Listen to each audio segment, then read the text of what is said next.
What up, crew? In this episode, we're gonna bedazzle this t-shirt with this robot into this. Let's check it out. Joe P. Kirchman here, and this t-shirt segment is brought to you by the Spaceman and the NBA Finals, because what we're gonna be doing today is making a shirt for Simone Giertz. Simone Giertz? It's nice to know I'm not the only one with a difficult name on YouTube. Now, if you don't know about Simone, she's the queen of robots and really wants to go to space. But she's having a difficult time getting up there. So what I thought was, maybe we could wow the judges with a new fashion line. Now, I'm not one for style at all, but I found this little number and it looks kind of cool. It's got these little gemstones that are like sewn into the fabric, but it's still kind of bland. So we're gonna add a dash of color to it using our little robot. Now, I'm colorblind and we only get one shot at this, but I'm thinking it's gonna work out. Now, before we get started, we need to use every single bit of luck that we can get a hold of. And since cats have 9 lives, and since William Osman sent us tattoo cats, let's combine the two together. First, we need to clean our dirty skin.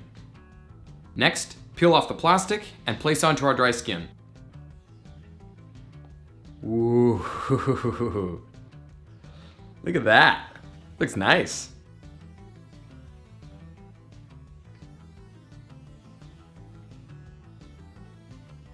All right, now we're ready to go. What we're working with here is a Dobot Magician, which is technically a multifunctional desktop robotic arm. It has some stepper motors which help the robot arm move around 200 degrees, as well as another one that helps the robotic hand move up and down. I first plug in the power and the USB to the computer directly, and then hit the power button.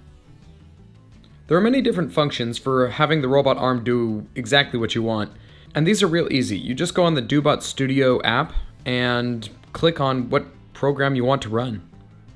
There's lots of options like writing and drawing, all the way to laser engraving, or just using the mouse. That's what we're gonna do, and we're also gonna hook it up to a joystick so that it can work remotely. It's also nice to have these little reminders when you open the program so that you can remember exactly how they function. Now, I don't know what these are for, but I think we'll just keep them on anyways. All you have to do is hold the unlock button and you can move the robotic arm wherever you want. We're going to use this to put the brush on our material and then let the program know that it is 0. It also helps to move the robotic arm when we get into a jam, which we'll see later on. It also makes some pretty funky noises as well. Housemate Hugh had a whole bunch of paints, and I just started out with a blue and basically loaded up the brush and dotted it all along the shirt. It took some playing around with in the beginning to figure out all the joystick controls, but it got a lot easier once I had a little practice. And overall, loading up the brush with paint was the most difficult part because you have to hit it right on the palette, and with the shirt, it kind of didn't matter where I placed it. It was just more to have fun and make it a little more bright. The Dobot doesn't come with this exact brush, but there is a pen holder that you can just swap in a brush or anything that you want to use. In the beginning, I kind of cared too much and didn't want the paints to blend and didn't want to have it look too ugly, but I realized that it's gonna take a lot of work to wash the brushes every single time in between colors, and in the end, it's all gonna get mixed up anyways. So it would be kind of cool looking if I just let all the paint build onto each other. I loaded up my paper palette with another color, but it was kind of difficult to get the brush to hit it exactly on. Eventually I figured it out and got back to painting. There's 2 different settings when you're using the remote controller. One is going to move the arm more forward and back. The other one is going to move it up and down. as well as the other joystick is going to move it left and right and out and in. A handy thing about the pen or brush holder is that there's a spring mechanism inside of it, so even if the brush goes down further than you wanted, it will have a little bit of give. I thought I would have to protect the table with some plastic, or possibly tape down the shirt because it would move all over the place, but the paint actually never went through the shirt, and it didn't really move the shirt around that much. I then wanted to switch to the gripper arm to squeeze out some paint, trying to use as many applications that this robot can give me. If you don't know of the gripper arm, there's a previous video that I did about the robot arm versus a chocolate chicken. And if you want to have some fun seeing chocolate eggs get destroyed, then I recommend watching that. You simply take out the brush and then just plug in the wires to the first port. It uses a little air compressor to open and close the claws. I thought the pressure would be able to squeeze the tube real easily, or at least get some paint, but it didn't do it as well as I thought. But it got enough for me to work with. Then it was back to dipping and dabbing all over the cloth. The joystick buttons became actually easier to control, and I started to kind of get into a rhythm and see a pattern after a while. Because the robotic arm can only cover a certain area, I made sure to move it around so that the shirt got covered evenly, or about as best as it possibly could without looking ugly. In the beginning, I wasn't sure how this was going to turn out or even look good at all, but the more colors that I put onto it, I actually started to think that it brought the shirt a little more life. You can really drag the brush around quite a bit and get some cool effects, or happy accidents if you like to call them. There was one problem that I kept running into from time to time, and that was when the end of the brush hit the button on the top to help it move around. This would happen when the arm was in quite a bit and would go down to paint, and then the button would be punched. I'll show you what I'm talking about right here.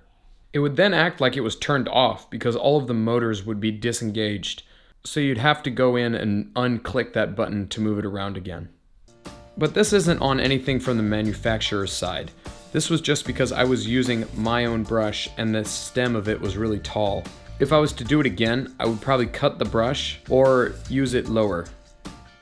And I believe Dobot does offer a brush with a shorter handle to avoid this whole problem completely.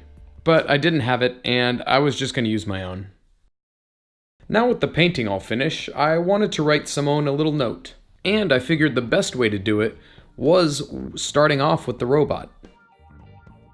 So if you want to swap out the brush for a pen, you'll find that there's a couple little Allen screws inside, and that's basically what's pinching onto the handle. All you have to do is loosen the little bolts, and then the whole thing can slide out. You can then put in whatever writing utility you want, as long as it has the same diameter.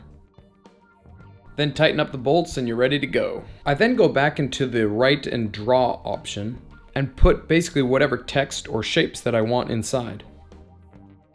I make sure that it's on the pen, and then you can just write whatever you like.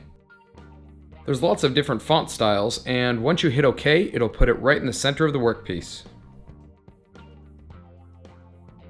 I wanted to play around a little bit and give it a little bigger of an outline form. As long as it's within those two half circles, the robotic arm will be able to draw it.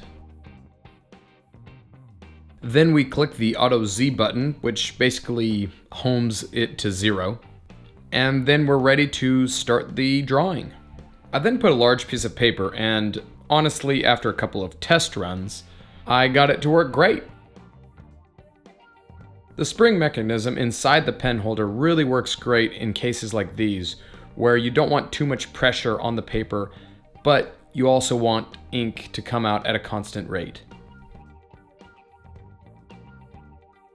It does take a little bit of time, but it's pretty accurate. And just like the shirt, I didn't have to tape down the paper because the pressure on it wasn't too hard.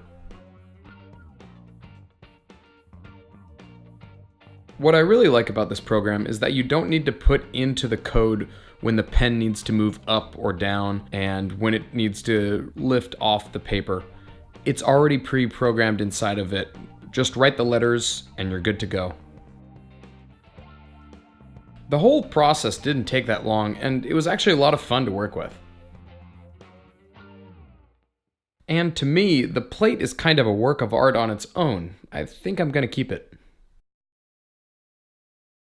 Well, I knew that the Dobot had better handwriting skills than I did. That's pretty clear. However, I didn't know it also had good Jackson Pollock type painting skills. I'm not sure if Simone will be happy about this, but I'm pretty pleased how this shirt turned out. It may not get you a ticket to outer space, but at least you got a fun shirt to talk about. I want to give a big shout out to William Osman's lucky cat tattoos. I think they did a really good job. Also, if you're interested in the Dobot, I'll put a link in the description below. Or if you don't like it, at least you could use it as some sort of rope in a project. I hope I'm not becoming the t-shirt guy. And as always, to take us away, a quote.